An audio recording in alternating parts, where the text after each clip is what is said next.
kind of went off the rails in one spot as well. I'm sure we'll talk about that. But we did have Darby Allin getting brutalized by Brian Cage in the main event, and then we have Pac and Eddie Kingston starting to work out some of their differences. Well, they're not really like coming out on as friends on the other side, but you know, we also have some BTE bleeding over into the show. We'll talk about that and some next steps from the Dark Order. Also, we have Kenny Omega and Don Callis swerving and finding out who we're going to be having in the Elite. So that's going to be an interesting. Well, overall, this show, I think, was a bit lackluster compared to what we've been seeing in recent weeks, definitely. But even overall, this is probably one of the weakest shows that they've done. Yeah, I definitely agree with that. It's not, I wouldn't say it's the weakest or one of even the weakest that they've ever put on, but based on their recently high standard, and especially as you mentioned the last week particularly, and then even the week before, they were kind of on an upward trajectory. But again, hard to say because what really could have topped last week. I think the main event and post-match angle from last week really was one of the best things they've ever done on Dynamite. Arguably, I've heard some reports, some people believe that it was the best match ever in Dynamite history. I am still partial to, and this is just me, I really love the parking lot brawl. I think that's probably the best, just because it was something different.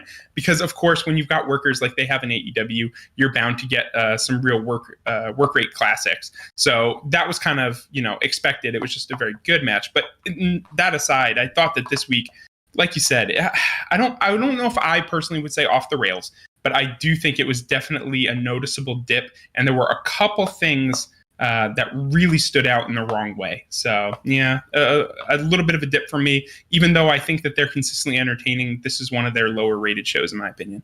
Yeah, they did bounce back as far as the ratings go. Last week was pretty low, but there was heavy news last week. Obviously, this week, not as heavy. They actually bumped up 100,000. And actually, NXT lost 100,000 compared to last week. So, interesting how those worked out. AEW had 762 this week from 662 last week. So, at least kind of bouncing back into their normal mid 700s to the mid 900s is kind of where they've been bouncing around for a while, even almost touching the million mark back on the 9th of December. So everybody, you are listening to the That's Wrestling podcast. I was about to say a different show. That is not our show, which is kind of funny. If you have any comments, questions, feedback, you can send those to eric@thatswrestling.com, or we do these shows live. So if you head over to YouTube or Twitch, if you prefer that platform, the links are in the show notes. You can come watch us and put in your 2 cents over there. Also, we have a Discord. You can come hang out with us. The link is in the show notes. And what else do I usually plug? Oh, head over to your favorite podcast app of choice.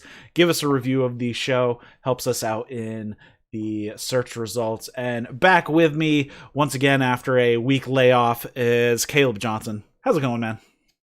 It's going pretty well, sir. Yeah, I took a heck of a show to miss. I obviously, over the past week or so, I was unfortunately unable to be on the show, but I did catch Dynamite.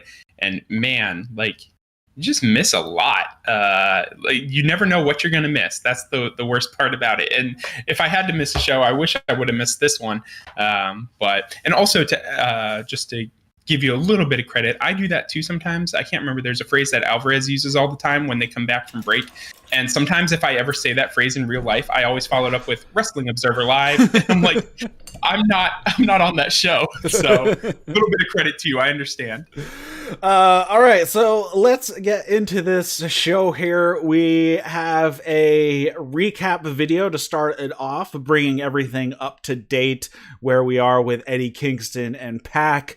This has been ongoing since Pac left and Eddie Kingston has come in, because Eddie Kingston basically took Pac's guys, being Phoenix and Pentagon in from the Death Triangle into his Kingston family, but Pac has since annexed them. So we are back to having Death Triangle with now Eddie Kingston just having Butcher, Blade, and Bunny on his side at the moment. Kingston has a short inset promo. He says he's going to bust Pac up and he's going to send him back home and he's never going to come back. So we have Eddie Kingston versus Pac to start it off. Eddie Kingston is introduced first. As soon as Pac is introduced and he steps foot in the ropes, he just books it right at Eddie Kingston, hits a shotgun drop kick, and then hits a flip twist or flip dive with a half twist in it. Pentagon and Phoenix are kind of holding things down on the outside, just keeping Butcher and Blade away for a bit. Kingston and Pac brawl on the outside. They go back in the ring, but immediately go back out. Pac is sent to the outside, and Bunny rakes his eyes behind the ref's back. Kingston hits a suplex on the floor. We have a striking battle in the ring. Pac hits a rebound German suplex. Kingston ends up hitting a back fist and a Saito suplex for a 2 count. Pac hits a superplex with some strikes. And then he goes and hits the Black Arrow and gets the win. Post-match, he puts on the Brutalizer right after the 3. And, of course, we have Butcher and Blade and Bunny coming into the ring. And Pac lets it go. Of course, Penta and Phoenix come in as well. We have a face-off. And then Lance Archer's music hits. He comes out. Kingston family bails. Lance Archer and Pac then kind of exchange some words along the lines of Lance being, telling him that we need to get on the same page here. Not sure what that's in regards to, but they've been having a little bit of a tiff regarding who gets to beat Eddie Kingston up the most. So that's kind of where we stand. The match was fine. A lot less outside shenanigans than I thought was going to be. And we did not really have a brawl between the Lucha Bros and Butcher and Blade. Right. So I think that they're holding off on that just yet. I think that they're still building this up. I have to admit that there are storylines that go like a month or two, right? There's like, for instance, let's say Moxley and Eddie Kingston. There was that storyline, and I literally think it took place over like 4 or 5 weeks. That was it. Those kind of storylines I remember very well. There are the year-long storylines. There's the Hangman Kenny, right? I remember that very well. I have trouble sometimes with like a 4 to 5 month kind of feud. Sometimes I'm trying to remember exactly what happened. You know what I mean? It rests right in the middle for me. So for that reason, I loved a little bit of a recap. Like that video package I thought was very good. They thought they did a very good job with it. Everyone involved, to be fair, is a professional completely. Kingston, Pac, everyone who's involved with this program, even amongst the Butcher, the Blade, the Lucha Bros, everyone there like knows what they're doing. So, I mean, the video package just comes out great. And obviously they have great editors on side and stuff. As for the match, I thought it was very good. I was extremely surprised by the finish. Not that I didn't think Pac was going to win, but it seemed so abrupt.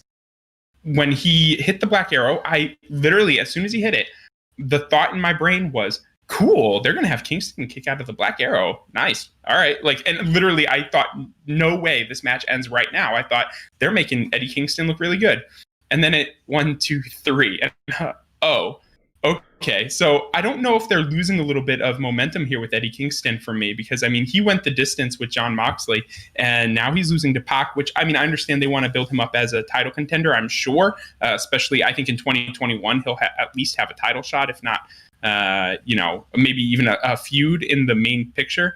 But I don't know. I felt like they beat Eddie Kingston just a little too handily here. Lance Archer's involvement is totally fine. I see where they're going with it. And again, I think I said this a couple weeks ago, but I do think that they're building up to an 8-man tag with a yet-to-be revealed member of Death Triangle, maybe Death Quartet. I'm sorry, not Death Triangle, but with Eddie Kingston. I just think that there's going to be an 8-on-8. We've got one member yet to be revealed. So we'll see who it is. And also, just one other note. I really like Lance Archer's music. I guess maybe I'm warming up to it. I didn't think it was that good before, but I don't know if they turned up the volume, but I actually noticed a few more of the themes this week. Maybe it was just, I don't know if I had it up louder on my TV, but I noticed the music a bit more, and Everybody Dies is pretty good. So that's my notes on this match. He's been using that song for years now. He had that song in New Japan for quite a few years now, so he's just carried it over. So, right, yeah, I've always liked his music, but yeah, they also changed up somebody's music. Oh, Pac's music. I think they changed his music from what it used to be. I thought it was more of a metal track, and this time it is more of like a. You know what? I think you're right, because when he came out, there was something in the back of my head that was like, Neville's back. And it sounded a little bit more like poppy. It was upbeat. Yeah, it was more like electronic rock than... Yes, exactly. Yeah, instead of like metal. Metal would make way more sense for Pac, though. Anyway. Yeah, especially with like the very like emo Titantron with just him like standing on the beach alone, and then it was like boop boop boop boop boop boop. And I said, no, a little too much. And then it also had like the clips of him sitting in his flat with the multiple personalities around him as well. It's like, yeah, okay, this needs to be way more aggressive. Mm-hmm. So I don't know why they changed it. They're still associating that upbeat with his very aerial moveset, which he doesn't even do as much anymore. Like back when WWE, he was a high flyer only, essentially. And now he really is like a great like submission specialist, great ground game, and really only goes up top for the big move. So it did feel a little off. I didn't realize it was a change, but now that you say that, I thought, because when I heard it, I thought it sounded off. Yeah. At least I'm pretty sure it's different. Or I just haven't been. Yeah, if it is, it's been, I don't know, remixed a little bit. But all right, so the next match, Miro has some rocking music. I think he's got the right music for him. We have Miro versus Chuck Taylor. If Chuck Taylor loses, he becomes Miro's young boy, or now they're calling him his butler, because young boy just doesn't translate to the American audience. Yeah, or it's weird. It's Miro, so like Miro should be allowed to say young boy, and like it doesn't need to make sense because of his character. Right. Actually, right out of the gate, though, Chuck takes it to Miro, and Miro gets run into the edge of the stage a few times when they're on the outside. He runs them to the barricade a few times. Miro charges Chucky T, and Chuck gets out of the way, and Miro goes right into the ring post. Chucky T hits a double foot stomp off the apron to the floor, but then Miro turns it around once they get back in the ring, hits a Samoan drop, tons and tons of strikes, overhead throw, a thrust kick to the face, and then he locks in. He needs a new name because Kenta already has this one. The game over, and gets the submission win in like 3.5 minutes, and Chucky T is now in Miro's service, though that also means he's going to be close with what's going on with the wedding planning. So he's they basically brought him in as a spy without him actually needing to do anything to get there. Right. This is just a little ludicrous for me, but like in the right way. I like it. I've kind of come to terms with this because my thought process on it was like, Miro's being wasted in AEW. Like he's basically doing what he was in WWE. He's funny, and it's like he could be such a monster, and he could be a destroyer. Here's the deal: like he's in AEW now. AEW has a very different creative process, and if he didn't like this, I guarantee you he'd be doing something. Maybe not totally different, but like I think he's being allowed to have input, and I think this is what he wants to do. Like I'm gonna respect the man because he seems to be having fun with it. So I'm just gonna sit back and be entertained. Of course, Chucky was losing this match, obviously. Like, just the biggest obvious result of the night. Chuck is hilarious. Like, I'm sure they'll do a lot of backstage vignettes with him being the young boy. And yeah, you're right. Like, seems like the worst timing for them to take him in as part of their group. And as to the butler, it basically means he has to be around all the time, which basically means he can flip cakes, screw up wedding invitations. Like, this seems like it's prime and right for some comedy. But I'm fine with it. Like, I've just decided to sit back, let it happen, and just be entertained. Because at this point, it's getting harder and harder to, quote, rehab Miro, but maybe it's not what he wants. Maybe this is what he wants to do. Well, yeah, I mean, even then, Miro has plenty of time. He's never worked a style that he's really put his body through a ton anyways. He's 35 years old, or 36. He just turned 36 on Christmas. So, I mean, I think he's got plenty of time, and he's got plenty of wear left to put on his body if he wants to. So, just his style, he could easily wrestle to 50 given how he works. So I don't think it's going to be much of a problem. So given that he's probably signed at least a 3-year deal with AEW, we have plenty of time, and we know that he is a goofball in real life. And I think we're starting to see that when I was just kind of near the end of my WWE watching, when he had Rusev Day and all that stuff. It's like, he can be fun loving and he can get over big doing that type of character.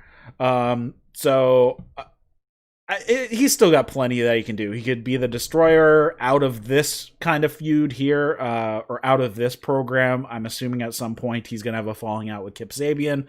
And that is probably maybe the point he might turn into more of like a badass destroyer on the face side. Kind of in the Jon Moxley realm of just going out to there to destroy stuff. Because I don't think Kip can be a baby. I think Kip is pretty much a perpetual heel. Perpetual, absolutely. So we could come out with a babyface Miro sometime near the end of the year. I wouldn't put it past him. That's fair. He definitely has the talent and the range, and I think AEW knows that they've got something with him. But right now, it just, it's hard to see the forest through the trees. I'm sitting here like, all right, this goofy video game guy with the game over. But you know what? Like I said, I'm just going to be entertained by it. I'm just not the biggest fan, but that's not to say it's not without value. Yeah, we'll see how it goes. And they can only have so many guys at the top. So, I mean, he's a guy that can ride that line of mid upper and then pop up into the top when they're ready to use him in that position. They just have people, I think, that are kind of more ready for, not even ready for that, but more in the realm of it's better for business to use them in the upper now and then pull up Miro later. Mm-hmm. He's probably having way more fun, at least. So. He's got to be having fun. And that's honestly the whole point, is like, if he's happy with what he does, like, I'm proud. I'm happy. Next up, we had a quick segment, a backstage with Matt Hardy and Private Party. Dasha is asking to Private Party how they feel about signing with Matt Hardy. Matt basically cuts in. He's doing his agent agent, manager type stuff, kind of that sleazy manager type deal. We find out that they have the 30% of their purse, but their Twitch and everything is 50%, that they did not read. I mentioned this last week when Trey was on. I'm like, when Snoop Dogg came in, I was expecting him to say, hey, guys, you should probably have a lawyer look at that before you sign it, because, I mean, he's not a dummy. He's signed a bazillion contracts over the year. I'm sure he's been screwed on some, and I'm sure now he sends it to his lawyer to look over. Right. So I was totally expecting that to happen. Hardy basically is an asshole just trying to justify it all, and he tells Private Party to buzz off basically at the end, and if I tell you to jump, you say how high, and that's basically the attitude that he's taking. So we'll see how that comes out. But the 50% part came out of the BTE skit this week with them. So they're having some issues with Matt here, which I was really hoping that the entire team would go heel. I don't know. I doubt that's going to happen given the strife between Private Part. I'm sure there's going to be a spin-off at some point, but we'll see. Yeah, I don't know how to feel about this one, because I also agree with you. I think it was 2 or 3 weeks ago you mentioned the possibility of the entire trio going heel, and I like that a lot. However, they've also got some young heel tag teams that they're putting some focus on right now, like the Acclaimed. So maybe there's not quite enough room because, I mean, at some point your roster is, pretty solid, right? It's pretty big and you got to try to feature different people in different spots. The only thing, and this kind of brings up a kind of an existing pain point I have with AEW, is that sometimes like something is teased and it just feels like it's teased too long. And I mean, the first example that comes to mind, obviously, is the Team Taz and Sting standoffs that have been happening for like a month at least. And they've been standoffs. And this week was the first week anyone even got involved with Sting. And it was just Ricky Starks taking a shot. But like, we'll talk about that later. But in my opinion, they put a little seed and then they just kind of keep doing it. And I'm like, either wait longer before the first seeds are planted or plant the seeds and then have them, break up or something, because there's been this ongoing storyline of rift between Hardy and Private Party for, again, probably 3 to 4 weeks at least. I think it was probably a month ago, that this started. So it just feels like they draw it out a little too long. The Inner Circle, same things happening right now, strife in the team. Kind of sometimes they're on the same page, sometimes they're not. I just feel like they tend to draw this out a little too long. That said, everyone involved here, Private Party and Matt Hardy, are great. Like, I really appreciate their play off each other, but either turn them all heel or break them up. Yeah, well, I think this is going to be a stretched analogy, but as far as like Private Party and Matt Hardy, you're talking about planting the same seed over and over and over again. Whereas at least the Inner Circle, they planted the seed, it sprouted, we had a seedling for a little bit, and then it died, and then they planted a new seed and started going again. Here is just doing the same thing over and over and over again. I think that's kind of the problem. I see what you mean. Yeah. There's like no added nuance to each. It's the same. It's just, rinse and repeat type of deal. Right. Next up, we had the Inner Circle with their New Year's resolutions. Jericho comes out saying it's going to be a huge year for the Inner Circle. They're all going to tell their New Year's resolutions. Who wants to start? First out of the gate is Jake Hager. He immediately yells, "Championships! Yeah!"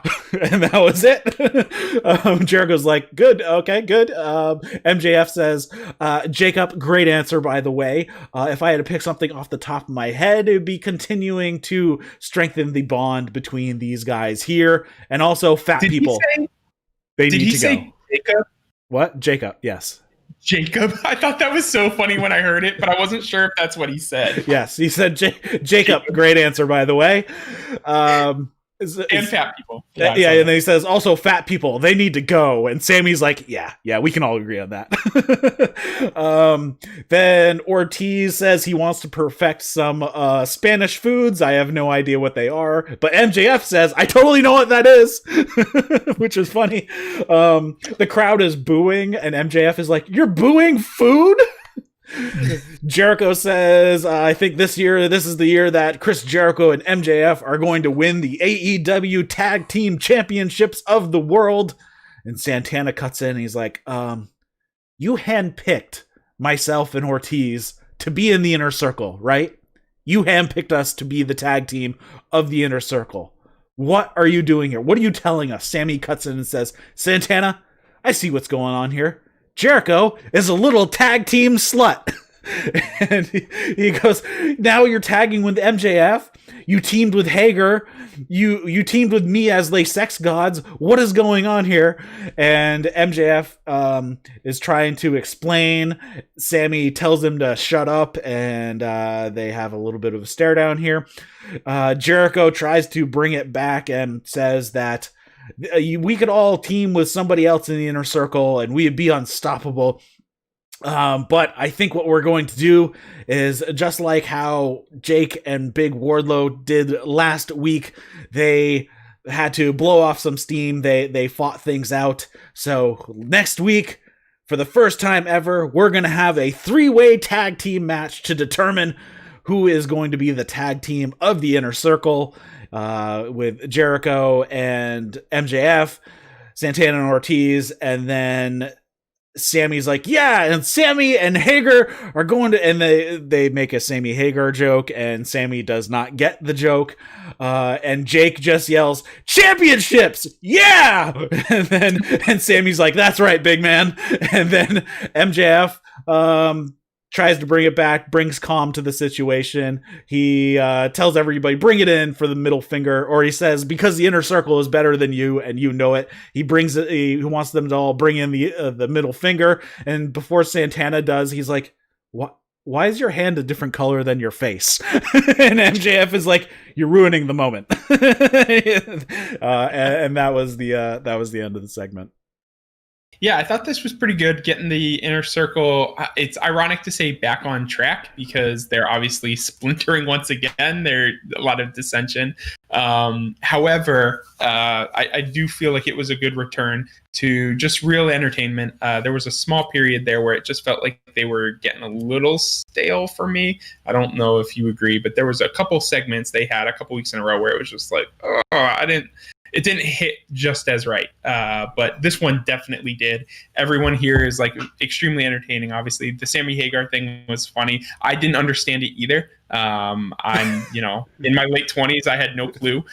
So I had to Google it. So I'm like, Sammy, I saw on Twitter, Sammy's like, why is this funny? And I was like, I liked it. I was like, I have no clue, man. Like, I don't know. That is the Van Halen singer. Right. Yeah. I had no idea. So yeah, I think this is kind of an interesting direction. I'm pretty intrigued by this. The only one that feels a little weird is Sammy and Hager, but I mean, they were left and, they have to, both former tag team partners of Jericho too. So it kind of makes sense why they would team together because of the whole accusation that Jericho's tagging around. So I think that him and MJF are probably the inevitable winners of that match. And in fact, I think that they'll probably go on to maybe get a little bit of taste of championship gold potentially. I just think that this is the beginning of MJF's rise to championships. And I think that he'll be there sooner than later. So if the first thing for them is the tag team gold, then I would totally understand that. And maybe they're even the ones to will finally end SCU potentially if those storylines move forward.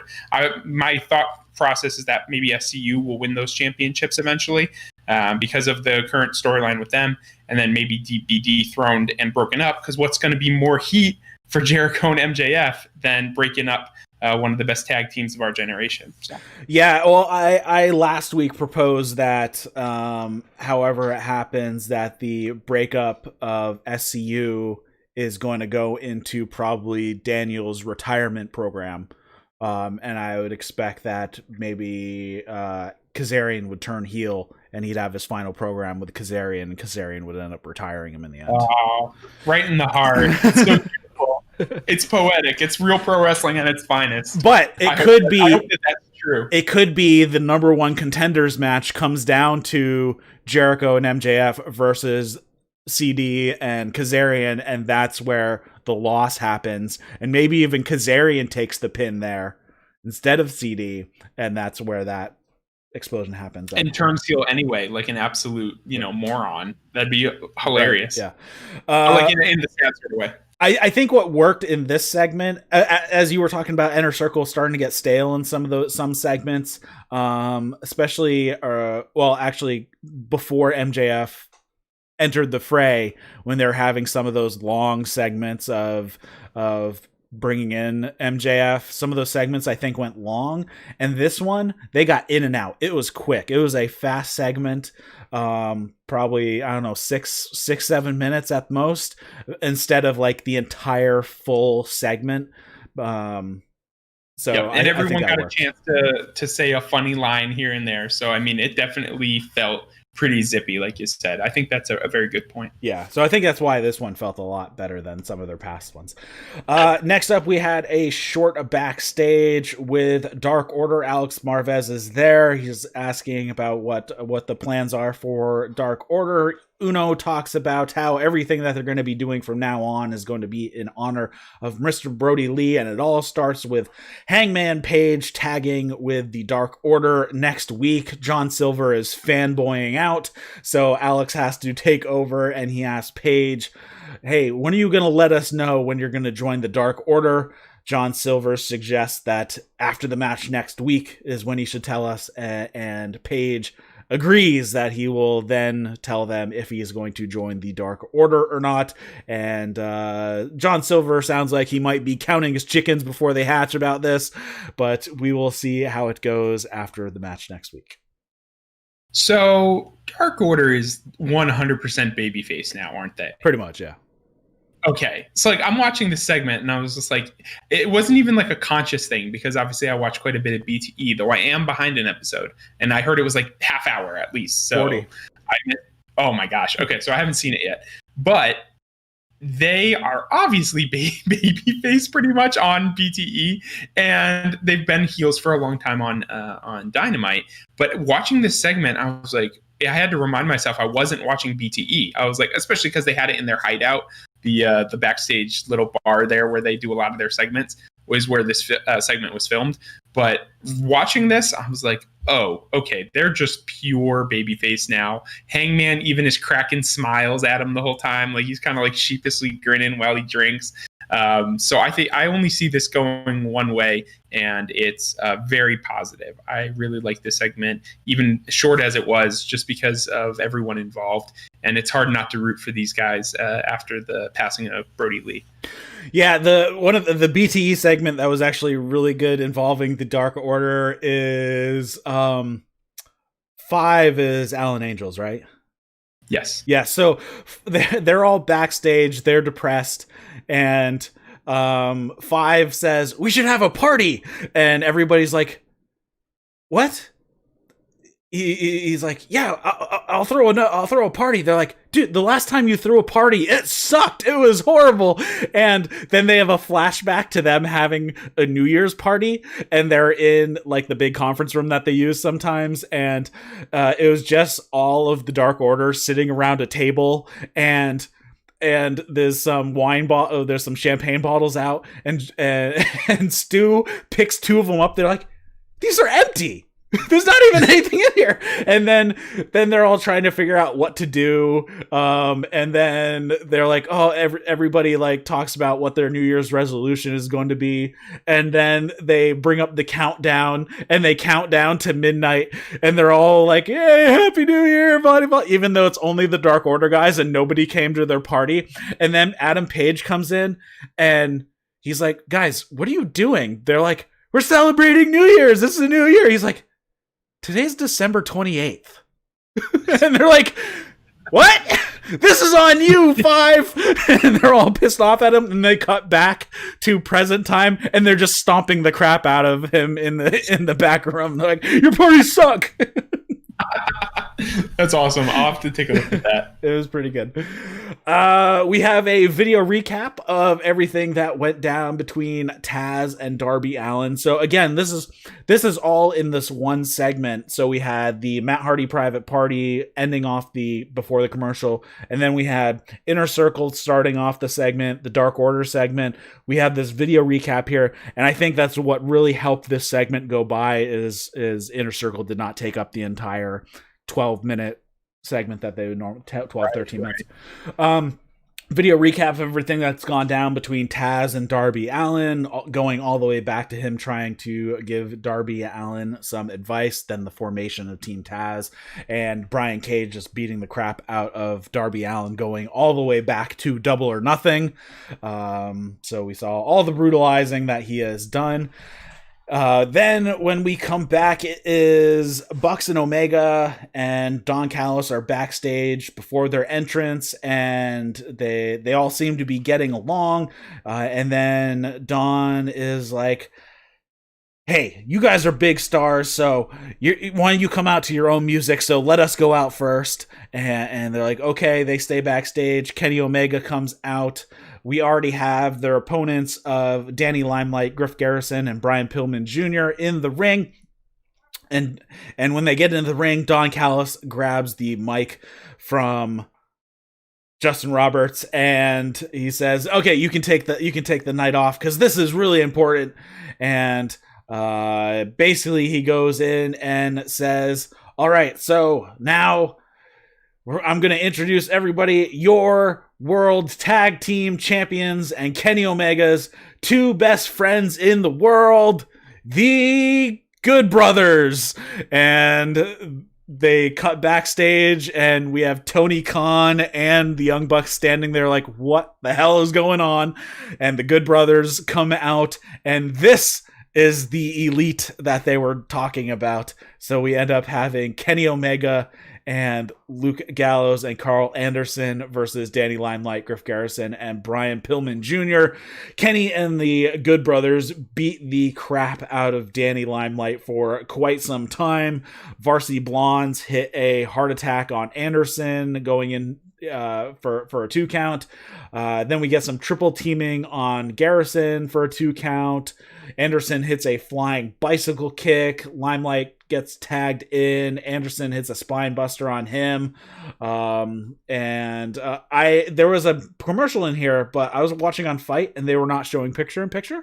So I do not know what happened. Normally I don't know what was happening with this. So there were some segments. I know that Kenny Omega actually gave the guys quite a lot throughout this match. They got like mini heats on him throughout the match.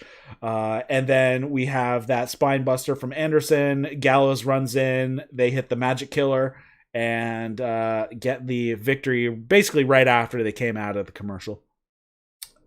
Yeah. So interesting how this one went down. Very interesting. So going back super quick, Brian Cage and Darby Allin package was, again, good. I know we talked about this a very long time ago, but we said once upon a time that they need to do more of this. And now I think they're really starting to hit their stride with giving you some reminders. It's not just all matches all the time. A lot of good mix. I thought this show, for all of its ups and downs, and again, I know we said earlier there were definitely some downs, this show did a good job of mixing packages, backstage, like interview / promo segments, and matches. I thought the balance on this show was very good. Yes. And I liked that part about it. So keep doing that, AEW, for sure. And the low points had nothing to do with the structure of the show, in my opinion. The twist here, man, I'm telling you what, you can't see it, but right behind me is my bed, and my TV's right here up on this wall. And I'm sitting over there. And I put my phone down because I'll text during commercials. And I look up, and I was actually in our Discord chat. And I'm sitting there, and Don Callis comes out. And I thought he was being a little funny to the Bucks when he was like, "Oh, I love your music." Like, I was like, all right, he's kind of being a little whatever. But when he got out there and took the mic from Roberts, I was like, okay, this is cool. He's really like getting the Bucks involved with this. And when he said your tag team champions and Kenny Omega's best friends in the entire world, I was just like in my heart, I was like, this is really cool. Like, I like this. It's a real heel elite. You know what I mean? Because we've been dying for it for a while, right? Like, we've wanted to see. I honestly, in my opinion, I would have had them go with Kenny that night when he won the championship. Like, I just wanted to see the heel elite. And when he said the Good Brothers out loud in my room alone, I was like, what?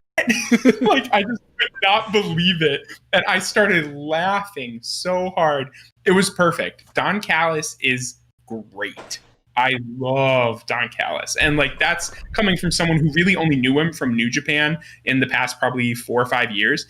I knew that he was, him and Kenny have always had this, which, to be fair, lends credibility to this storyline because, he always has been this Kenny mark doing all his commentary on his big matches and stuff. And their personal relationship has been played up in the past. So it totally makes this storyline make sense. But the swerve, like, this was like some main event level swerve for me. I thought it was hilarious.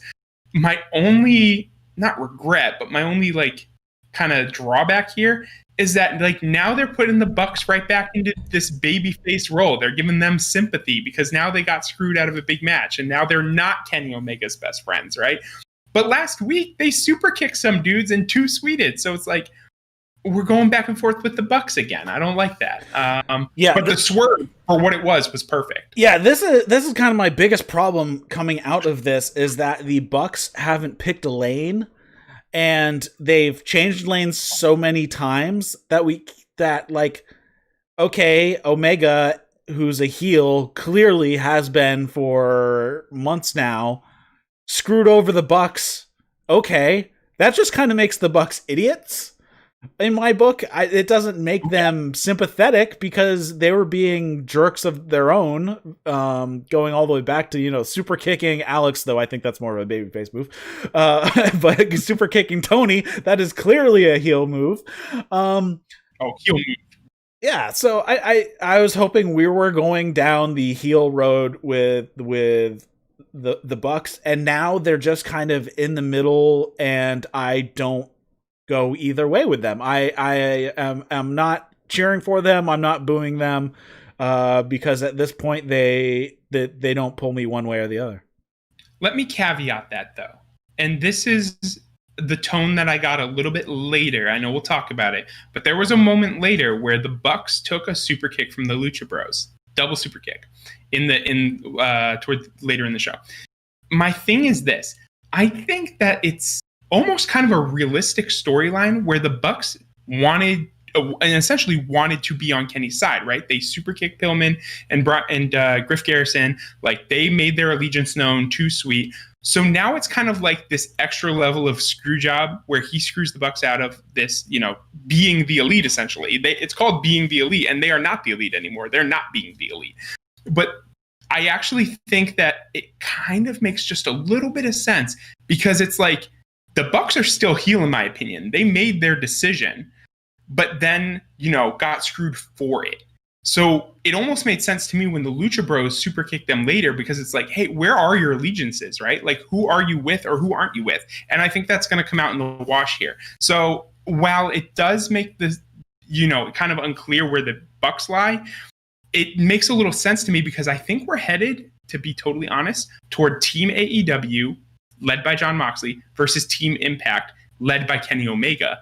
And they're going to get some other Impact guys with him. And I think we're going to have a big, big brawl here. Invasion storyline style here. So to be honest, I actually I saw some, disagreement with like, hey, why did the Bucks, or, why did they take the super kick from Lucha Bros? For me, that was almost more of a brand pride thing. It's like, hey, last week you sided with the enemy, so you're taking shots anyway because you made your call. And them being screwed over here, I think it'll make sense. But in the moment, I was a little confused. Yeah, and we'll talk about it. We got the post-match. Moxley's music hits. He comes walking down through the stands to the ring with Omega, Gallows, and Anderson in the ring. And he's like, screw it. He jumps in the ring. He gets a few shots on and a few guys, but then he starts getting beaten down. And then, what makes absolutely zero sense to me, Phoenix and Penta come out. And they take out the Good Brothers. Moxley and Kenny are fighting. Then a ton of guys run out to pull everybody apart. And then the Bucks come out trying to stop Moxley. And while they're talking to Moxley, Penta and Phoenix come in behind him, super kick the Bucks. And then again, a ton of people hit the ring, pulling everybody apart. And Kenny and Don Callis duck out from the chaos and make their departure. And this is what makes zero sense to me. Why did Penta and Phoenix come out to Moxley's aid? This makes zero sense to me. Right. So this entire segment, in my opinion, because I'm trying to look at it from this like layered storytelling sort of point of view, this segment actually makes a decent amount of sense to me if it's like Top Flight. If Top Flight comes out and helps Kenny Omega, they're just baby faces. Everyone's baby face. You know what I mean? Or if, I don't know, if Darby and, I don't know, if it was anybody else coming out, any baby face, team or not team, just a couple people to come out and help Moxley, it makes more sense. Penta and Phoenix doesn't make any sense. Especially because Moxley and Pac are not on good terms either. Right, exactly. So that save just felt weird. Yeah. But again, I'm looking at this from the idea that I think they're going in this brand warfare, Impact versus Dynamite sort of storyline. So it would make sense that they're starting to put together or put aside, maybe private squabbles because they're sticking up for their brand. So the Bucks taking the super kick, because again, the Bucks were holding back Moxley, right? Moxley came in to attack Kenny and the Good Brothers, and yet the Bucks are trying to calm him down and stop him. So it's like, even if they were screwed out of that match, it seems like they're still kind of on that side. So it makes sense to me that they take super kicks. I actually thought that I was like, yeah, you deserve that because you sided with the enemy last week. But Penta and Phoenix, like that just was a weird call. Yeah, I think we're taking a long road for a short story here.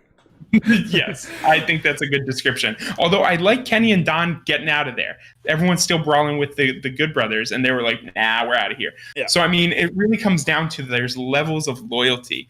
And in the end, Callis and Kenny are, their own. One last note. Kenny's entrance is my favorite entrance in wrestling right now. I just have to put that out there. It's great. The long, overdone introduction with the music building, some sort of tie-in to North Carolina, and then the shadow, the music hits. Man, this music I think it's the same music, maybe just cut differently. It is. That he used to have. But man, when it cuts and the voice just yells whatever it yells and the thing rips down, like it gave me goosebumps yesterday on just a regular Dynamite show. I mean, a named show, but still. I sat there and was like, this is, and Kenny walks in, he's all like, think he's cool in his jacket. Like, that gave me goosebumps. It's my favorite entrance and favorite music right now. Then we move on to what was the total bottom of the barrel dump of a segment ever on AEW. I can't think of a worse segment than this one. The second worst contains one of the people who are in this segment. I see exactly where you're going with that right now. This is the waiting room with Britt Baker and Rebel, and basically they play it off like a late night comedy talk show. This was total shit. The beginning was awful. Rebel was like fake laughing like Ed McMahon would do on late night. And they introduce Cody. Cody comes in. Britt is talking about, oh, wait a minute, I have another surprise guest. Jade Cargill. Oh, this is so now she takes the worst segment ever on Dynamite and is back and gets to one up it for now she's in the second and the worst. She bitches about Brandy being gone now that she's pregnant. Red Velvet comes in. They have a cat fight. The audience members can run in to pull them apart. On the screen is then shown like out of like zero context. Suddenly they start showing the attack that Britt and Rebel did on Thunder Rosa, where they poured water on her face and smeared her makeup. And then it cuts to Thunder Rosa basically saying she's gonna beat Britt's ass at Beach Break, and the match has already been signed. And Britt's like, I did not agree to this. Tony said I didn't have to fight Thunder Rosa, blah, blah, blah, blah. This segment was total crap. So the waiting room is it's not the worst. Like, Britt Baker deserves to be doing something like this. She's a good talker. She's funny. She's very snide with her remarks. Like, she acts like she's talking up her guests, but always makes these horrible remarks, like talking about Cody's neck tattoo. And Reba she's not even the worst with the fake laugh, because she obviously just like wants to be on TV and wants to idolize Britt Baker. So everything she says is just so funny. And like, she's obviously being exaggerated for laughs. I don't love it as an idea, like the waiting room talk show. I think the setup should be something more in the ring, like something like the highlight reel or, the KO show more recently with Kevin Owens. Like, I think they should do something like that. And this, with its specific, like, kind of contrived set and, music and everything, I just don't know if I love the vibe. I like the people involved, and I think that there's potential. That's the point. The person who's the best talker in this entire segment for comedy didn't say a word. Cody Rhodes. He could have said anything to try to salvage some of the credibility here. And they played it for a laugh when he got interrupted. Like, they didn't give him anything. Jade Cargill comes out, which just was immediate death for this segment. It was just completely DOA as soon as she came out. Red Velvet, I hate to say this, I didn't recognize Red Velvet. Like, she came out and I was just like, who's that again? I'm trying to remember her name. And all of a sudden it's like this big deal. And I barely remember that they had I think there was an attack last week, right? on her. So like, I think they had a quick segment. Maybe that wasn't last week. But like, either way, when Red Velvet came out, I was like, what's going on here? Like, is this a program that I'm confused about? Like, I didn't know what was going on. And then the whole audience members, and like you said, they immediately cut to Britt and her storyline very abruptly, just put up this, package on the TV, and Britt's watching it from like a sideways angle. It was just so weird. So I don't really have anything to say about this other than it was really bad.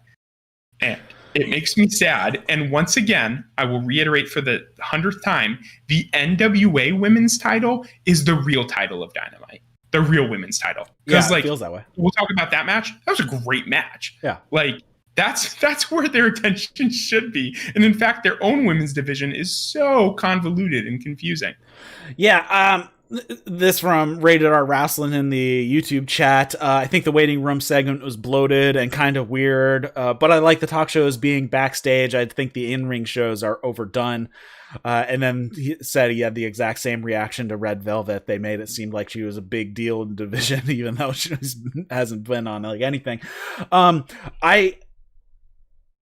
I don't know how it ended up being so bad, given Britt Baker and Rebel and Cody were in it. I have not seen any of the waiting room stuff over on Dark, but the stuff that Britt was doing over the summer was pure gold. So I don't know how this ended up so not pure gold. I like I actually kind of like the contrived set and everything. I think it's pretty funny, but I think I don't think the jokes landed, and I think the problem was there was no foil. There was no foil for Britt. There was no foil for Jade. They all just said their piece, and nothing came to it at all. And Red Velvet coming in didn't create that foil that you would have needed for Jade anyways, because it was like nothing. So this whole segment like really went nowhere, and it never really hit the punchline. It was all set up with no punchline in the end. Right. If they had just left it as it was and didn't also cut in the Britt Baker Thunder Rosa stuff, then it would have at least saved a little bit. But like, it literally felt like two different things just completely spliced right in the middle. Mm-hmm. And I don't know if maybe that's what happened, because even watching it, like, it didn't feel natural. It felt like all of a sudden we were like, whoa, we're on this video package. So I don't know if like maybe they had to cut it, edit it for time or something, but there was something weird there that just felt very staged. And like you said, there was no foil. Cody was in this segment. Cody could have done anything to just bring a little bit more normalcy. And again, I mean, I'm not blaming him per se so much as whoever put this segment together. It's not his fault for not, going off script. But like, if they had given him a moment to like rebut Jade or even Britt, like, it would have felt a little bit more grounded. But like you said, instead they went right from her to Jade, and it just felt all weird. I will mention one other thing though. You said that Jade was part of the second worst segment also. That segment was bad, 100%. But there has to be something worse between this and that, because that first one was saved by Brandy Rhodes. One of the greatest things she's ever done in Dynamite history was come out there and just put the verbal smackdown on Jade. And that, like, when I remember that segment now, I don't remember Jade talking for 10 minutes, like, all scripted. Yeah, that's the only part I remember is Brandy. Her alive. Yeah. So I think there might actually be something. If you just had the first half of that initial promo, then I would agree it was the second worst thing ever on this show. But there's definitely got to be something worse now, because Brandy, to her credit, I know people say she's not this, she's not that, she is this, she isn't that. She saved that entire first segment with Jade. So I really have been unimpressed by pretty much everything that they're doing with this storyline. Yeah. All right. This kind of poisoned the next like 30 minutes of the show for me coming out of this segment. So I was a little down, and this match should have been more exciting than it ended up being. Jungleboy and I should actually say one more thing on the waiting room. This was taped. This was a taped show.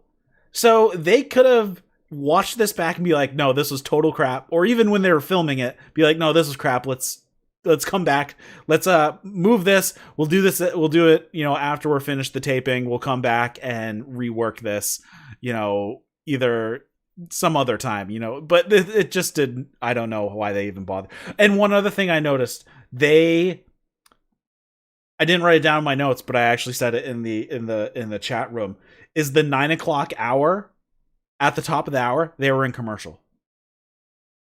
That is like, on a taped show, how do you end up with a commercial at the top of the hour? Right. Yeah, absolutely. Because something ends at 9 o'clock. Somebody's watching a movie and they go, "Oh yeah, wrestling's on." Right. And you go over there and you're like, "Am I even on TNT? This is an Advil commercial." Yeah. They cut the commercial. The commercial happened right after the brawl at the end of Omega Good Brothers.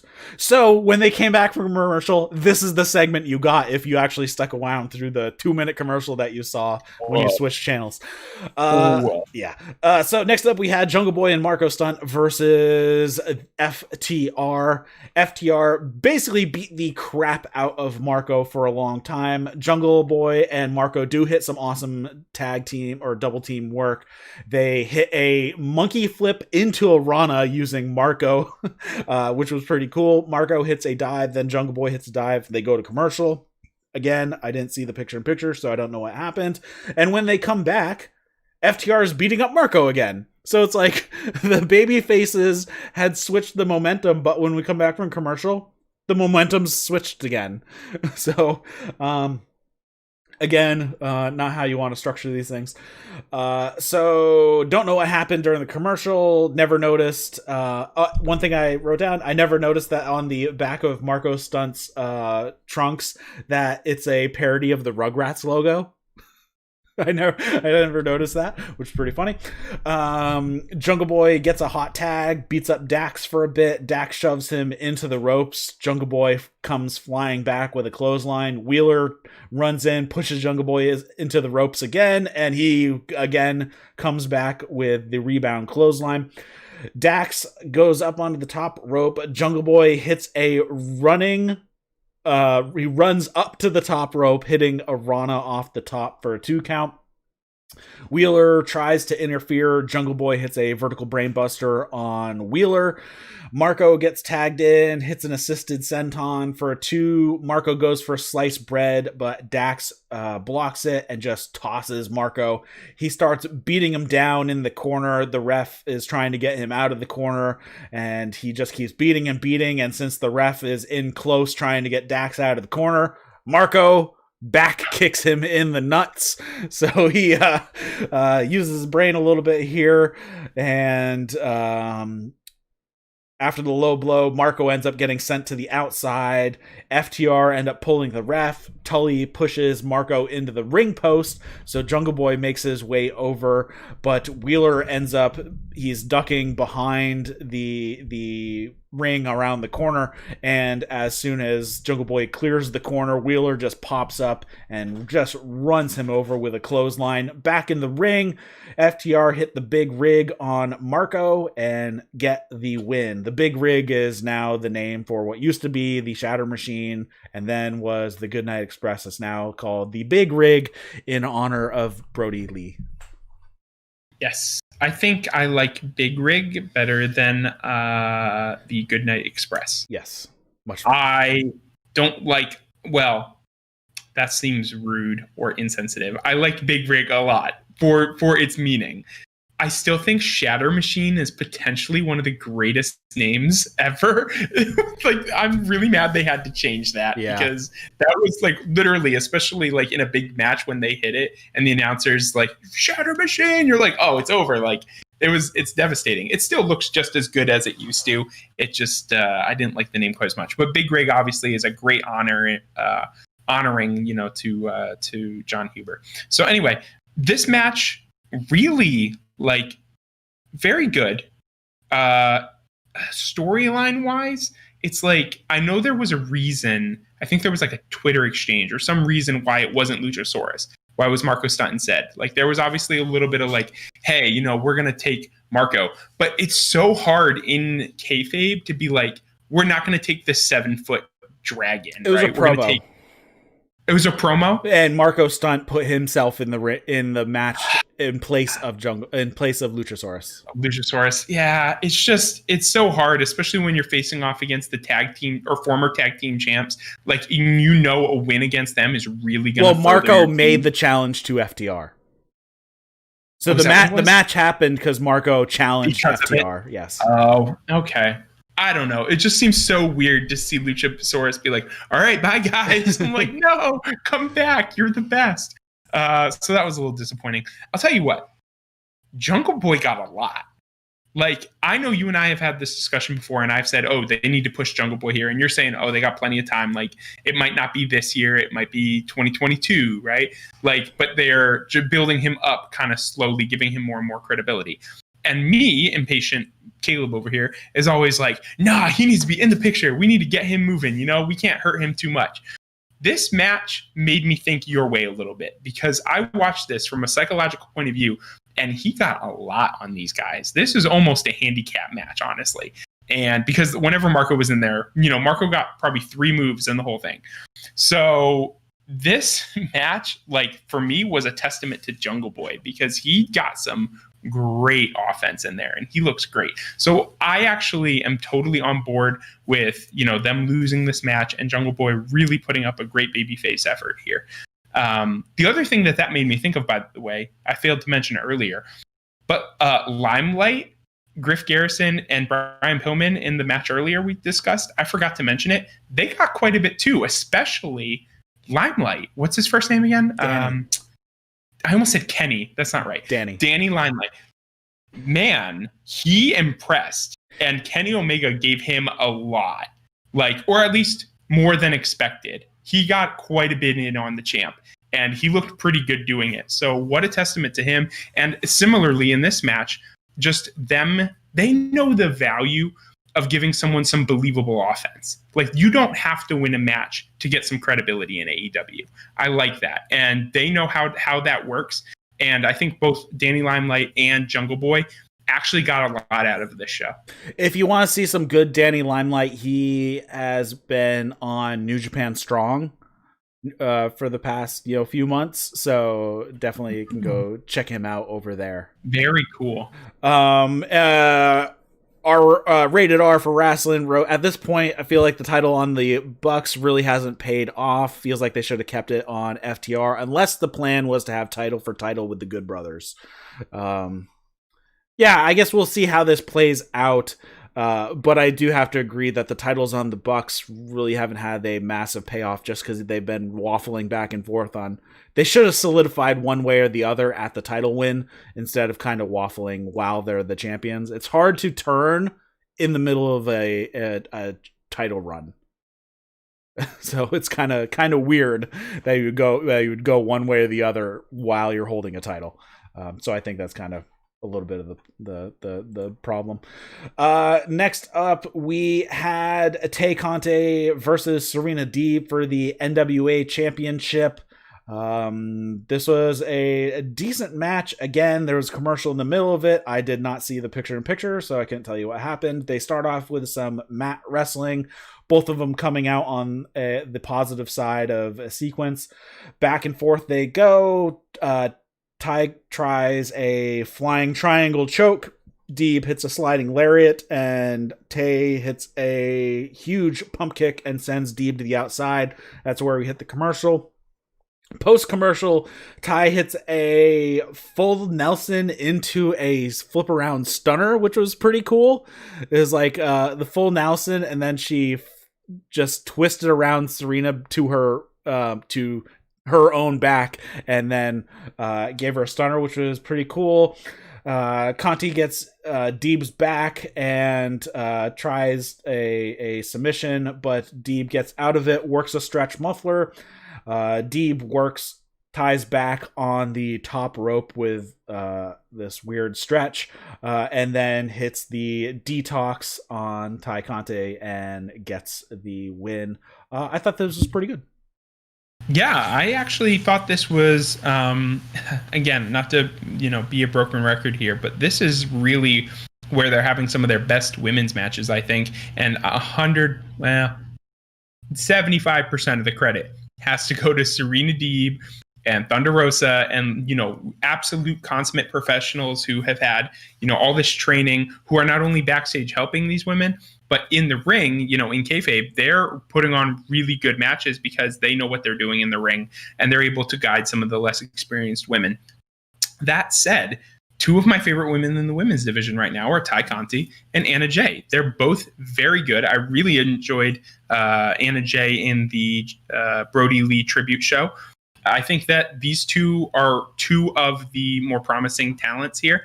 And I think there should definitely be some focus on them. I thought that this title challenge, it was a TV title challenge. It wasn't, I never thought that this quite got to like a pay-per-view caliber match, but it was very good. And it's good experience for Tay Conti.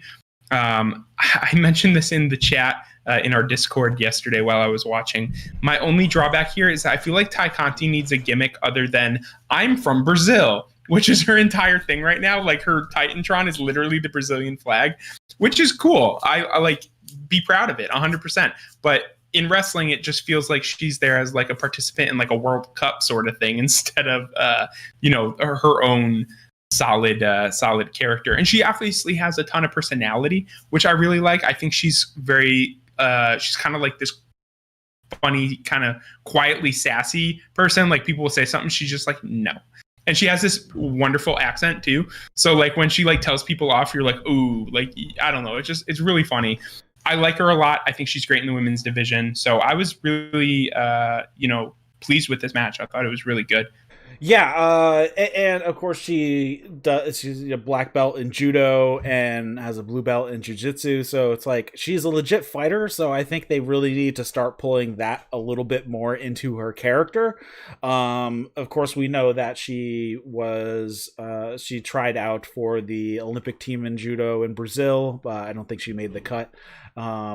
So, she does have that legit background, and I think that's something that they should definitely pull more into her character. And also I wrote in the in our chat room, holy booty Tay Conti. I'm a married man. I don't notice this stuff anymore, but bull crap. Yeah. I call bull crap.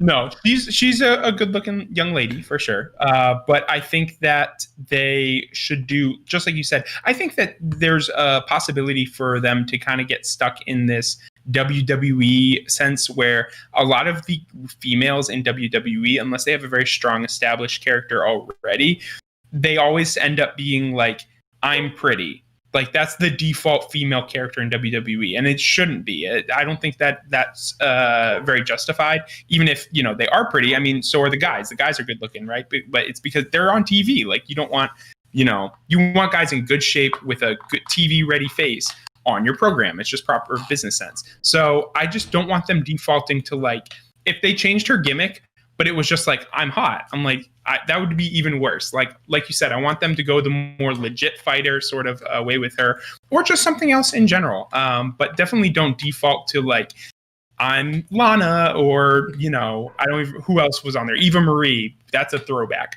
But like, they definitely need to change it up without being stereotypical. Yeah, and I think that's one thing that they definitely need to work on with the women's division in general. Do they just need to get more input from the women about what they want to do? Are the women just not used to being able to pitch that type of deal? Even if they're on the indies, are they usually given stuff on the indies?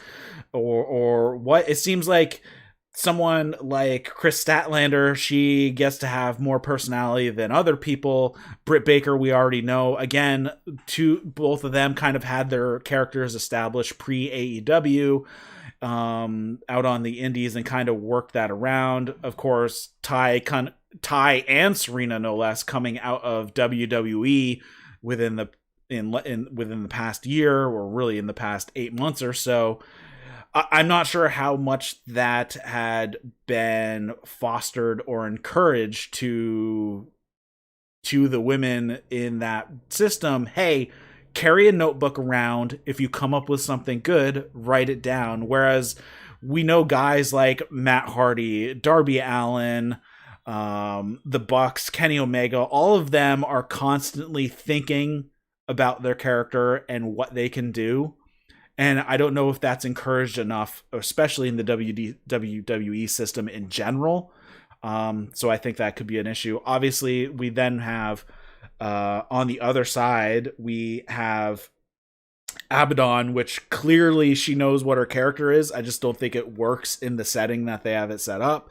And then we have Hikaru Shida, who is an excellent wrestler and as well as a personality, but for some reason they don't bring the personality.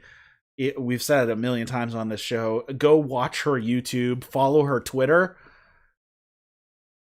Hikaru Shida is hilarious. She's super sweet and personable. It's like, bring this out, and I think people would really latch onto her a lot more than just being a really good, pretty wrestler.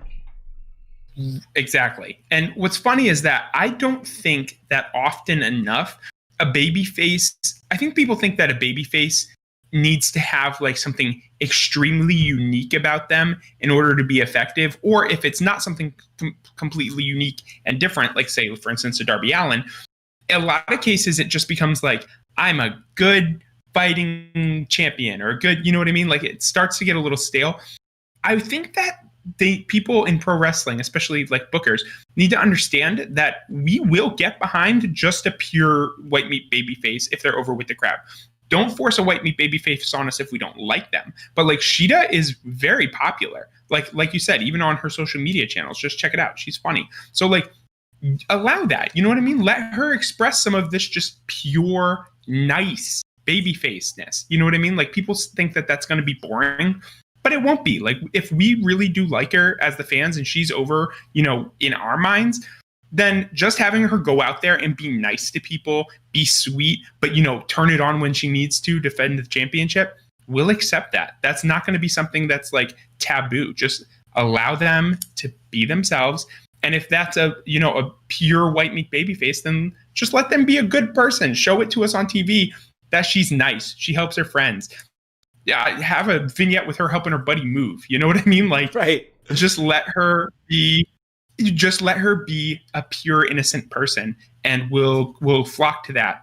And if we don't, and we turn heel, or we, turn heel on her, she'll turn heel on us, kind of thing. Right. But I think people are afraid that their baby faces are going to be boring, when in fact, I think the world needs a little bit of positivity. Right. And I think people are always looking for something outrageous and unique. And some people is just being personable is a unique thing within wrestling. There's not like a lot of wrestlers that you would consider personable that you want to go hang out with and, play video games with or whatever. But there are people out there. We see that in their social media and everything, but for some reason they don't bring it on screen. And I think that could go a long way. Her video trying a Reese's peanut butter cup for the first time ever in her life, when she's 26 or whatever. It's like, this is great. This is and it kind of makes me think of what WWE was doing with Miro before he left. When he was doing right before he left, he was in some sort of weird marital affair storyline. Yeah, but the Rusev Day stuff. Do something like that. Just something silly, positive, and like we knew that he could kick butt if he needed to. You know what I mean? But like let him go out there and Rusev Day, the crowd chants. You know what I mean? Let her come out here and just be happy and positive. And trust me, like we will like it. Yeah. Have the faith to just let them be good people. They run down the card for next week. So we have Santana and Ortiz versus Jericho and MJF versus Sammy Guevara and Jake Hager. That should be a good one. We have Matt Sydal teaming up with Top Flight versus Matt Hardy and Private Party. Then we have Colt Cabana, Hangman Page, John Silver, and Alex Reynolds versus the Chaos Project. That's Serpentico and Luther versus TH2, Jack Evans, and Angelico. We get an update from Miro in regards to his butler, Chucky T. Legit Lila Hirsch takes on Nyla Rose. That should be an interesting one, and I really hope Hirsch gets a lot in it. I'm assuming she's not going to win, but I hope she kicks some ass in that one. And then we have Jon Moxley back in action for the first time since losing the championship back at the beginning of December. Should be interesting. Sounds like a pretty good show. Yeah. And then we finish off the show with the main event of Brian Cage challenging Darby Allin for the TNT Championship. Taz is on commentary. Ricky Starks and Hook are on the outside, and they actually mention on commentary that Powerhouse Hobbs was banned from ringside. They were only allowed to have 2 of their guys at ringside, even though Darby has 0 guys at ringside, but okay. Darby drop kicks the knee right away, hits a crazy high-speed dive that he probably would have landed in the 3rd row if he didn't run into Brian Cage. He runs Cage's head into the barricade a few times. Darby goes for another dive, and Cage just catches him out of midair right in the vertical suplex position, and he holds it and then gives him a suplex on the floor. Back in the ring, Cage picks up Darby and he just tosses him through the air. He gives him tosses him through the air all the way from inside the ring through the timekeeper's table where it normally sits, which was crazy because he threw him like 12 feet. It was insane. Darby is bleeding from the forehead at this point. I'm pretty sure that was a gig and not hard way because it kind of stopped bleeding, so that's what I'm thinking. It was a clean cut. Cage carries Allin into the ring, just tosses him back into the ring. Cage beats the crap out of Allin for a bit. A couple of kind of hip tosses into the turnbuckle. We go to commercial. Again, I didn't see what happened. After the commercial, Cage hits a victory royale only for a 1 count. And then he hits 3 power bombs in a row. And Allin is just kind of laying up against the bottom rope. He points at Brian Cage and then gives him the middle finger. And then Cage picks up Darby, tosses him out onto the stage. And Allin, again, he's just kind of propped up against the stair on the stage and flips him off once again. Cage then goes to the outside. He pulls the ring steps out to kind of the middle of one of the ring sides and puts it out on the floor.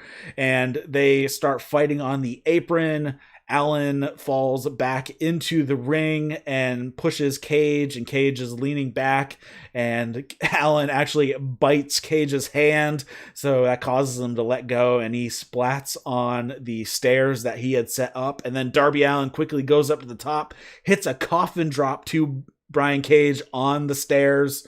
Back into the ring, Darby Allin takes his belt off and wraps it around Cage's legs and trips him down and is punching him into the back of the head. He hits a couple of drop kicks, a double stomp, and then he goes up top, but Starks behind the ref's back pushes Darby Allin so he falls on the top rope. The lights go out, lights come back on, and standing behind Ricky Starks is Sting, and he turns around and Sting hits him with the bat a few times and it takes out Starks. And then Allin, they're up on the top, he's still sitting on the top rope. Brian comes up and Allin ends up hitting a crucifix bomb and gets the pin, and Sting comes into the ring to make sure nothing else happens to little Darby Allin while Team Taz has to scramble away. Little bit of stare downs, and that is how they go off the air. So I thought this was a pretty decent match. The one spot we talked about in the chat, I'm not sure if you were there, the Darby wrapping the belt around Brian Cage's legs, it took too long. And I said that they should have done, he should have done a trip and then put him into a quick leg lock, and that's where he wrapped the belt, because then it would have made way more sense instead of Brian Cage just standing there while he's wrapping the belt around his legs.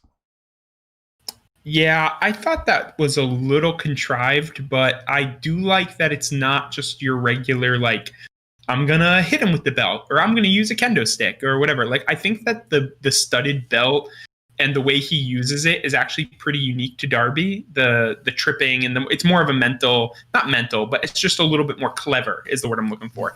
Than your average, like, take off the belt and hit him with it. I don't know. Well, it's not a DQ. It's not a DQ because he didn't hit him with it. Right, exactly. So again, and for that purpose, I think that Darby doing this with the belt is kind of a clever thing, and I think I've seen him do it once or twice before. So it's not like it's totally new for him. He's done leg trips with it. Exactly. It's a cool gimmick and a cool and I say gimmick, not overall gimmick, but just a cool little trick, I should say. But you're right. It took a little long, and Brian Cage was just like, oh, here I go. I tripped now. And he kind of fell forward kind of awkwardly. Otherwise, totally fine. This is one of those cases, and I know you have this in pro wrestling, so you got to make some decisions. But this is just one of those cases where it's like, do you make your champion look strong, or do you make your challenger look strong, right? And a lot of this match went to Brian Cage. Like, Darby took so much, and like, he looks good because he's like resilient, and like, that's totally his character. He's like, I'm in pain, I like pain, but like, at the same time, he just looked a little weak, just a little bit for me. Yeah, but him just like flipping him off and saying, I don't give a crap what you do to me, like, they never say die. This is like total Spike Dudley type of, his heart is way too big for what his body is doing. Right. I think that's kind of the character that Darby Allin is, that his heart is just way outweighing his brain. Yeah, that's a totally fair point. I just would have liked to see him get a little more offense, I think. But overall, fun match. Here's my thing. This would have been so much more effective if we hadn't seen Sting every week for like 6 weeks. If he hadn't come out and been like, I'm doing another interview with Shivani, I'm going to say pretty much nothing, but you know what I mean? Like, I'm going to weirdly allude to Darby. I'm going to save Darby. I'm going to save Cody. I'm going to, you know what I mean? If we'd seen Sting like once since Winter is Coming, right? Winter is Coming. He does one interview with Shivani, actually makes his intentions clear, and then you don't see him for a while. And then tonight, lights out, and you're like, oh, is he back? And then he is. Baseball bat. Or you wouldn't even have thought of it if the lights went out and we hadn't seen him for 4 weeks. 100%. But as soon as the lights went out, I was like, all right, fine, Sting. And I bet you they're not even going to get in a fight. And you know what? They didn't get in a fight. If this show had ended just the way it did, and it was kind of a downer ending for me because it's Sting, and like, we're doing this whole standoff thing again. If this show had at least ended with that, Darby retains, and then all of Team Taz, Powerhouse comes out. They're taking him down. Like, Sting, I know he's old. I know he's not in great shape. But physical shape. I mean, this stuff, the neck and the whatever. You know what I mean? Like, if they're not worried about him getting injured, he's in good shape physically. But, like, he can still do some worked punches. He could, you know what I mean? They could do a little brawl, like this kind of number. Like, they could do something like that. But instead, they do nothing again. And the end of the show is just them staring at each other. Like, it just fell flat for me.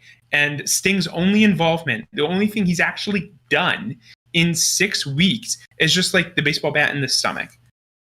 I don't know. This felt very flat to me in the end. Correct decision. Darby should still be champion. Like, good match. And I actually really enjoy the Cage and Darby promo earlier, like I said. So totally fine with that. And I think he's the right challenger. But the way they executed it here just fell flat.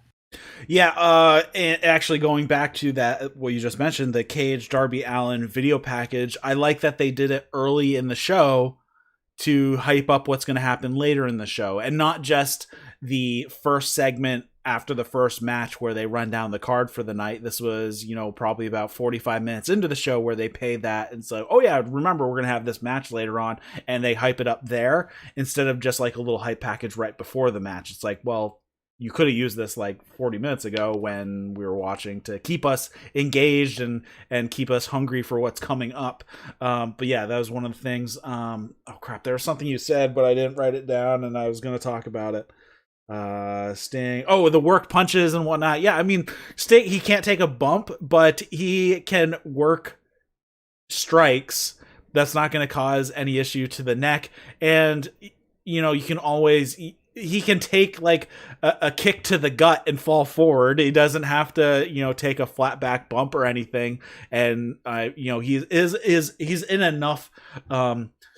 He's held together by enough duct tape that he can do some of this stuff, and you can get around him not being able to take a bump. But yeah, strikes you can work, and he can always get knocked over to his knees and fall forward and roll out of the ring or whatever. He doesn't have to take a bump, but yeah, this Team Taz thing, just like the 4-on-2, and then we had perfect examples of it 2 weeks in a row where Jon Moxley, an army of one, takes on like 4 guys at once. One with a baseball bat. He's like, screw it. Even if they took the baseball bat from him, he's still gonna fight back. And in this time, he goes down, and there's Kenny Omega and the Good Brothers, and he's like, screw it, I'm getting in the ring anyways. So we have this one guy taking on 3, and Team Taz has the advantage of 4-2, and they can't make it work. So it makes them feel kind of weak here as well. And so I don't know. And now, with this loss, what are they going to do to keep the story? We've already had Darby Allin beat Ricky Starks. We've had him now beat Brian Cage. So what is left of this storyline? Hobbs, did he have a powerhouse? Hobbs going to give it a try. I guess that's where you go next. But yeah, this that's the only thing I can think of, honestly. And the fact that there's like, the fact that they didn't get in the ring also to try to like beat these guys up afterward, like it doesn't even present them as real menacing. Like, at least this storyline is continuing, and they've still got beef. If they get in there after the bell and they're like, well, that was crap, like we're just gonna beat you down. Instead, they just stand there and it's like, oh, are you guys just gonna accept that result? Like, your biggest dude just got beat by the smallest dude in this company, and you're just gonna, second smallest dude after Marko, like, you're just going to take that? All right, fine. Like, so what impetus is there for this to continue at all? Right. Strangely, actually, Darby Allin outweighs Jungleboy by 20 pounds. But yeah, it's like, I like the one time, though, when they had to hold him back, like he was going to run after Sting. But then the subsequent times, they just like nonchalantly walked off, and it's like, okay, I like the fire from Hobbs, and they're holding him back to try to kind of protect him a little bit from himself. Right. But yeah, then it just kind of ends up going nowhere. Yeah, it was just a weird kind of flat ending to the show, and it honestly soured my take on the show, because overall there was some good stuff. I really enjoyed the Inner Circle segment. I enjoyed the match with the Elite. There were definitely some things. Serena, Deeb. I really enjoyed, like half of this show, but to end like that, and I was enjoying the match too. I mean, I was enjoying Cage and Darby, and that ending just really soured it for me a little bit. Yeah. All right, so that wraps it up for the show. Anything you want to touch on before we wrap it up here? We have Beach Break coming up at the beginning of February, so we'll see how that goes, which is where the wedding's going to be that day, right, too? The 3rd? So we already have set up the wedding. We have set up Thunder Rosa and Britt Baker. I think that's it for matches that have been announced so far for that show. Curious what they're going to do with the title. I don't know who's next in line for the title besides Moxley getting a rematch to Kenny Omega. I had thought about this a little bit, like, hey, where are we going with our titles, especially into Beach Break, because you expect there to be some big championship matches. I do think that that's probably the direction they're going, but I don't even really mind. Moxley was a very dominant champion, in my opinion. I mean, he took it to every challenger. Every challenger brought it for him, but I mean, he adapted his game plan multiple times. He was using submissions. He was using brawling. Like, he had some hardcore matches. He had some just straight up wrestling matches. So, like, I think that he, and I'm not even saying this, out of kayfabe, I'm saying within the context of the show, it totally makes sense why he would deserve at least one more shot at it. And he's been the guy who keeps coming and bringing it to Omega anyway, right? Like, tonight, like you said, he jumped in the ring with 3 of them and said, screw it, I'm going to get in there and I'm going to, get my butt beat, but like, I'm going to really take it to these guys, which he did, and, had to get saved. So realistically, I think if that's where they're headed, I'm 100% fine with it. But to that point, I feel like that's more for Revolution. Challengers. Do you think so?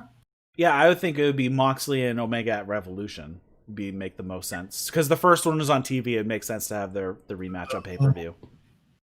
That's a fair point. Some of these name shows get me sometimes because I'm so used to 12 pay-per-views a year from old WWE over there. When I see a name show, I'm like, isn't this just a pay-per-view? But you're right. So they don't want to give that one away for free. So maybe they are angling for that for Revolution. I really hope that by Beach Break that we are going to have our best friends and Kip Sabian Miro blow off. I hope that's the moment. Well, yeah, I mean, it would have to. Well, Trent is out for 6 months probably or so. So don't know when. I hope they don't keep this storyline going that whole time, man. Right. So this has been a long time. It's going to obviously be Orange Cassidy and Chuck Taylor that's going to take care of it, and Trent's just going to be out. I'm sure Trent will probably feud with Miro when he comes back, but that'll be more like a singles program instead of I think. Totally fair. And as far as the rankings, no, nothing else I want to mention. By the way, all good. We pretty much covered it. Okay. As far as the rankings go, they're gonna have to reset these after this week, anyways, because Brian Cage is at number 4, but he just lost against Darby, so that will kind of probably bump him. But the rankings as of yesterday before the show was Moxley, MJF, Rhodes, Cage, and Starks. So I don't know if I'm guessing they're not going to put MJF versus Omega, even though he's ranked number 2. Cody still has the can't challenge for it clause. I was thinking of the word that started moratorium. The moratorium on that's the word I was trying to come up with. The moratorium on challenging for the title. So we don't know where that's going to go. Obviously, at some point they're going to have to break it, but I'm hoping it's still going to be like another couple of years before they do.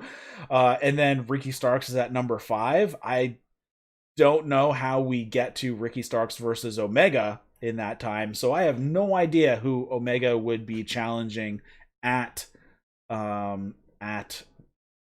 Beach Break on the 3rd, if Moxley is going to be at Revolution on the 27th. My opinion on this is that they are going full heel Kenny Omega, obviously, which they already have.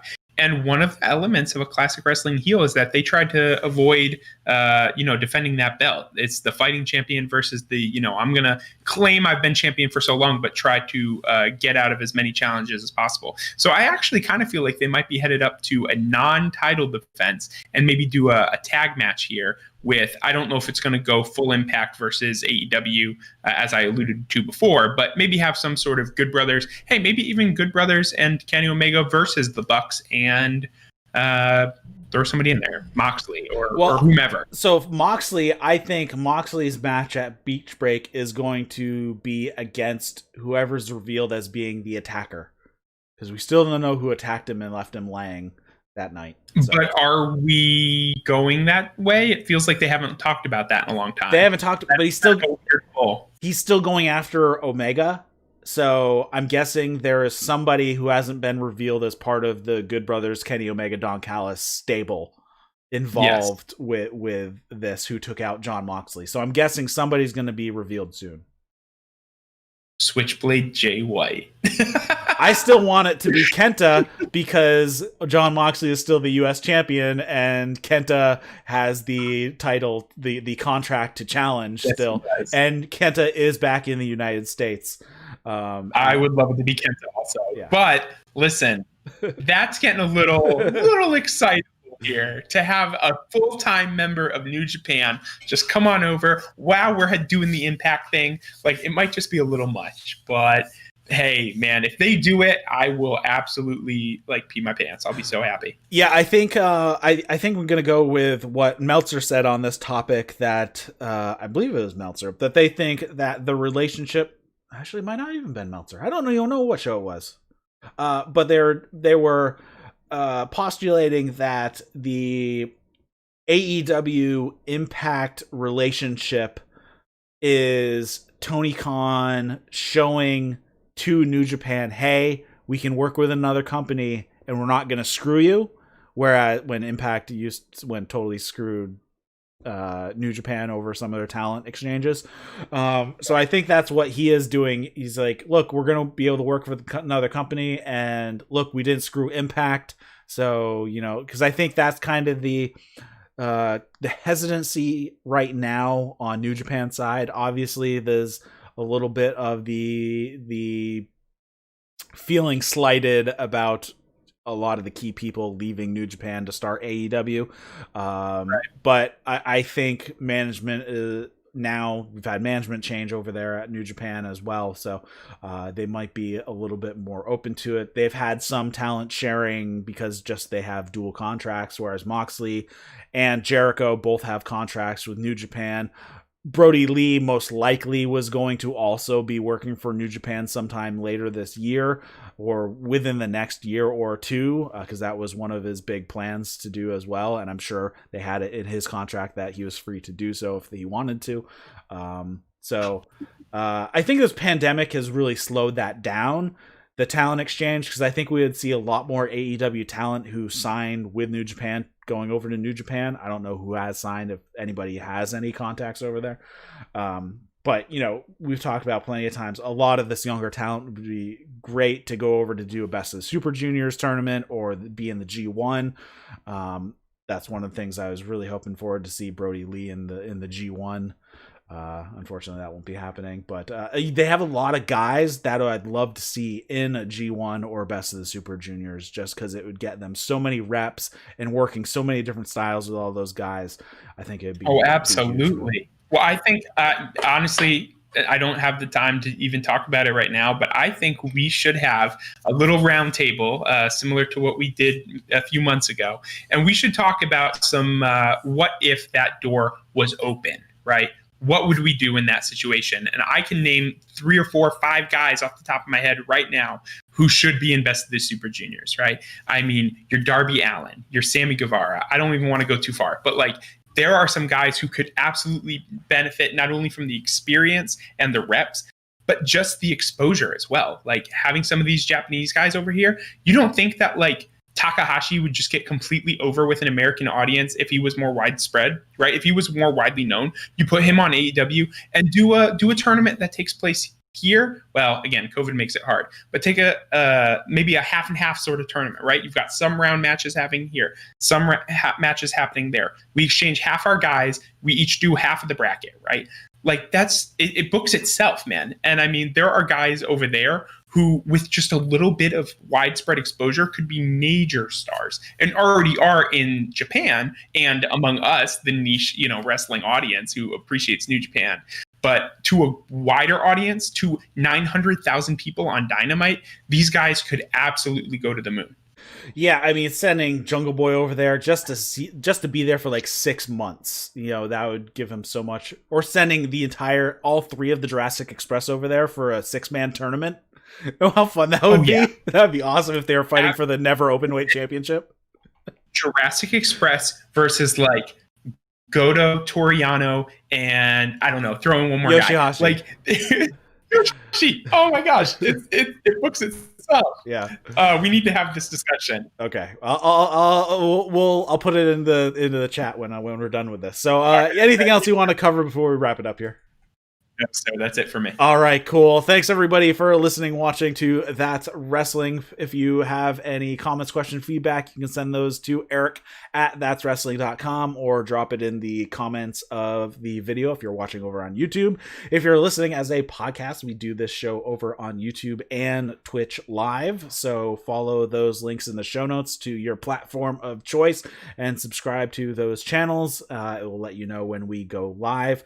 If you hit the little bell on YouTube, Twitch just kind of does that as a default. So whichever platform you prefer. There's also a link to our Discord. You can come hang out there. We talk wrestling and all types of other things. We also head over to your podcast app of choice, leave a review for the show. And I think that is it. So thanks for joining me, Caleb Johnson, and my name's Eric Roach, and thanks for watching That's Wrestling. See you later, guys.